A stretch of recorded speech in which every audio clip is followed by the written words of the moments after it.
Cette question aussi, Patrick Berche, pour vous, qui avez écrit là-dessus, est-ce qu'il y a des précédents épidémiques comparables ?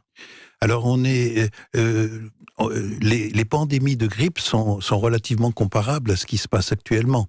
Il y a la grande pandémie de 1918 qui a quand même fait environ 50 millions de morts. On dit 50 à 100 millions de morts. Ouais, c'est-à-dire plus que les victimes militaires de la Première Guerre, bien oui, plus. La Première Guerre a tué 8 millions de personnes à peu près, et la grippe espagnole a tué beaucoup plus, puisque c'était surtout aussi l'Europe, certainement, mais aussi la Chine et l'Inde, où il y a eu des dizaines de millions de morts. Mais à une époque où le virus n'était pas isolé, on n'avait pas l'arsenal thérapeutique d'aujourd'hui. On n'avait aucun arsenal thérapeutique, en particulier pas d'antibiotiques, et rien n'a pu stopper ce virus qui a fini par disparaître après plusieurs vagues meurtrières.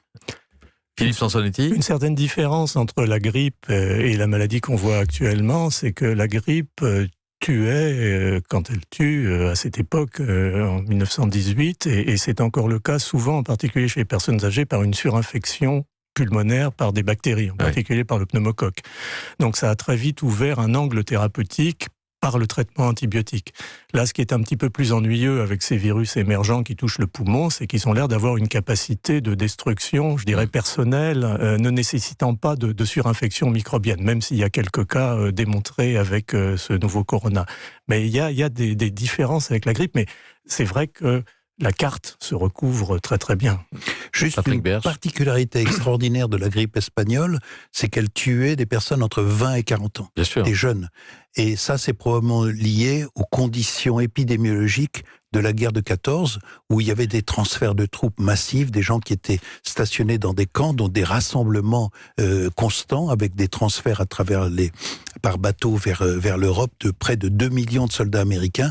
Et cette grippe qui est née cette fois-là aux États-Unis, c'est assez rare qu'une grippe ne naisse pas en Chine. Contrairement à son nom. Elle a été transmise à toute l'Europe, puis au monde entier, avec une rapidité incroyable, alors qu'il n'y avait pas d'avion à l'époque. Guillaume Apollinaire, Egon Schiele, Edmond Rostand ont été fauchés par la grippe espagnole, entre autres personnalités. J'ai tout de même été étonné en préparant cette émission de découvrir les ravages de la grippe asiatique de 1957, 2 millions de morts, et de la grippe de Hong Kong, qui est née en 68, qui a gagné l'Europe pendant l'hiver 69-70, bilan 1 million de morts dans le monde, 40 000 en France, 40 000 tout de même. Mais c'est un décompte qui a été fait a posteriori. Il n'y avait pas de bilan quotidien et pas grand-chose dans la presse de l'époque. Je suis allé voir, médiatiquement, ça n'a rien à voir. Mais d'un point de vue médical, clinique, c'est comparable ou pas, Patrick Berche ? Alors oui, c'est assez comparable. Mais alors la grippe asiatique, c'est intéressant parce que là, il y a un précédent d'un système de santé qui s'effondre. Pendant 8-10 jours, il n'y avait plus d'hôpitaux, plus de possibilités d'hospitalisation parce que les soignants étaient malades. Donc ça, il faut retenir cet épisode historique pour nous.